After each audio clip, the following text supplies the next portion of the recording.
நான் தான் லக்ஷ்மா. After delivery என்னோட டே எப்படி போகுது, பாப்பாவை எப்படி பார்த்துக்கிறேன், என்னென்ன ஸ்ட்ரகிள்ஸ் ஃபேஸ் பண்ண போகிறேன் அப்படிங்கிறத இந்த வீடியோவில் பார்க்கலாம்.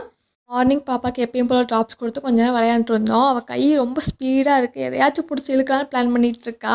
அவளுக்கு அந்த டாய் வந்து ரொம்ப பிடிக்கும், இந்த சிலிக்கான் டாய். அவளுக்கு வந்து பல்லு முளைக்கிற மாதிரி இருக்கா, ரொம்ப ரப் பண்ணிக்கிட்டே இருக்கா. அந்த டாய் கொடுத்து அமைதியாக இருந்துப்பா. அப்புறம் அம்மாட்ட விட்டுட்டு நான் குளிக்க போயிட்டேன். அதுக்கப்புறம் கஞ்சி தான் ரெடி பண்ணியிருந்தேன். நேற்றை விட இன்றைக்கி கொஞ்சம் சாப்பிட்டா. ஏன்னா அக்கா பசங்க ஊர்லேருந்து வந்திருந்தாங்க. இன்றைக்கி அவங்க கூட விளையாண்டுட்டே சாப்பிட்டு முடிச்சிட்டா. ஆனால் அவளுக்கு வந்து எந்த பொசிஷனில் வச்சு சாப்பாடு கொடுக்குறேன்னு சத்தியமாக எனக்கு தெரியல. ஏன்னா படுக்க வச்சு கொடுத்தா அழுகுறா, உட்கார வச்சிருந்தாலும் கொஞ்ச நேரம் கூட உட்கார மாட்டேங்கிறா. எப்படியும் சாப்பிட்டு முடிச்சிட்டா. அதுக்கப்புறம் தூங்குனதுனால எனக்குன்னு டைம் ஸ்பெண்ட் பண்ணிக்கலான்ட்டு ஏதாச்சும் குக் பண்ணலான்னு போயிருந்தேன். வெஜிடபிள் பிரியாணி தான் பண்ணியிருந்தேன்.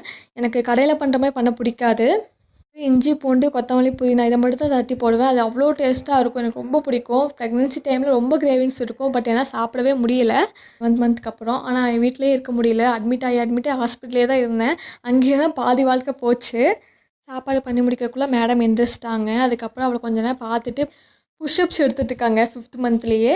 அதுக்கப்புறம் அவளுக்கு ஃபீட் பண்ணிவிட்டு நான் சாப்பிட போயிட்டேன்.